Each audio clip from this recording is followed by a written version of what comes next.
All right, let's dive straight into this explainer. Welcome, everyone. Today, we're cracking open the official digital ledger of the White House to unpack a highly specific, really fascinating window of time, April 30th through May 7th, 2026. In just those 7 days, 9 distinct presidential actions were issued.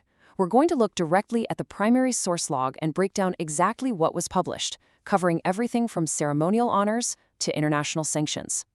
So, to really make sense of this, we're not just going to read down in a chronological list. Instead, we're going to break these actions down thematically. First up, a week in review. Second, guiding national awareness. Third, domestic and foreign policy. And finally, a look at navigating the digital archives. Section 1, a week in review. Let's set the stage and look at where these historical records actually live.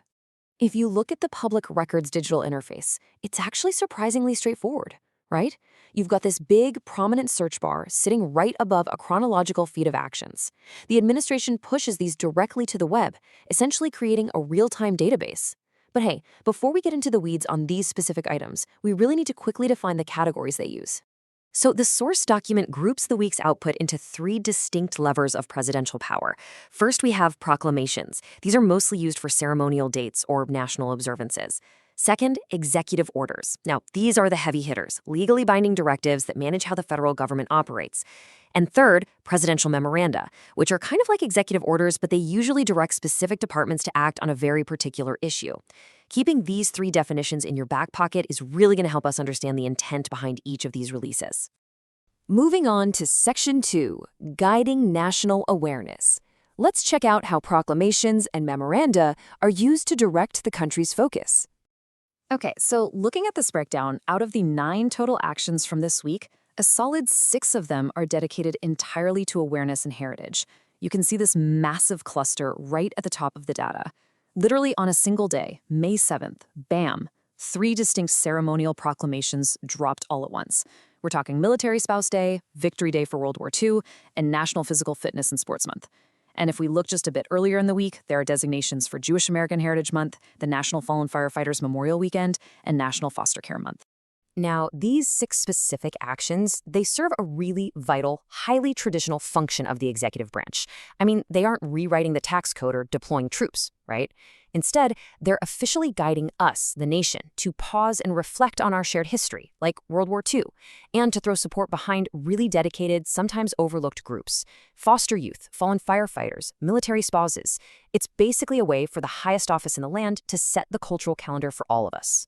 All right, Section 3, domestic and foreign policy. This is where we pivot from ceremonial awareness to the concrete, actionable directives. So here's a question I want you to keep in mind as we look at these next few slides. Beyond setting aside days for reflection, how exactly is the administration pulling the levers of domestic and international policy within this tight 7-day window? Looking at the international and infrastructure front, we've got 2 pretty heavy-hitting moves here. On May 4th, there's a proclamation laying down sanctions against those responsible for repression in Cuba, specifically citing threats to U.S. national security. And then, just 3 days before that, an executive order was signed granting a presidential permit for cross-border infrastructure.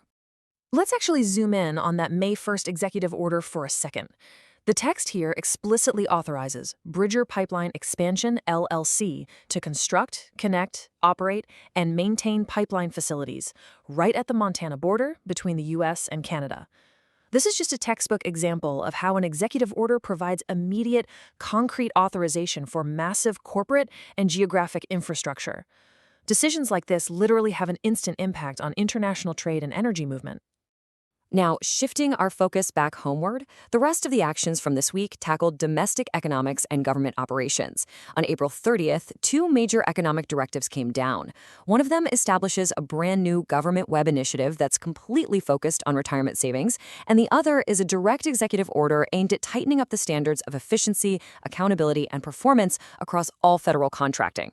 That retirement initiative is definitely worth a closer look. The official text outlines a goal of promoting retirement savings access for American workers by establishing TrumpIRA.gov.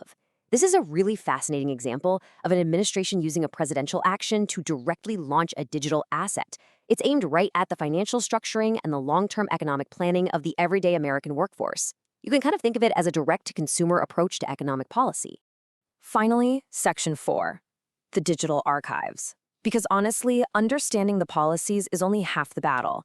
Knowing how to independently navigate these records is absolutely crucial.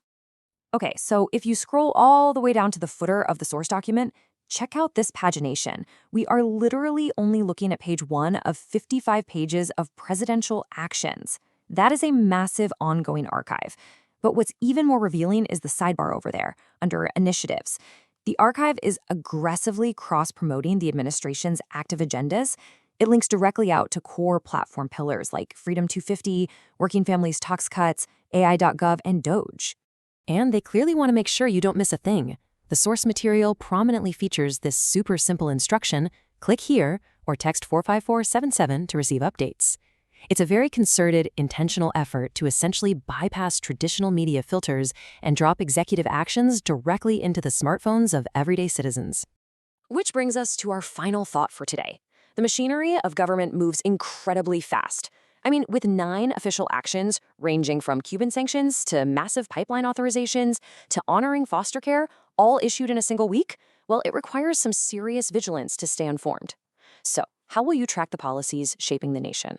I highly encourage you to go explore these digital archives for yourself to see exactly what's being signed into the public record. Thank you so much for joining me for this explainer, and as always, keep learning.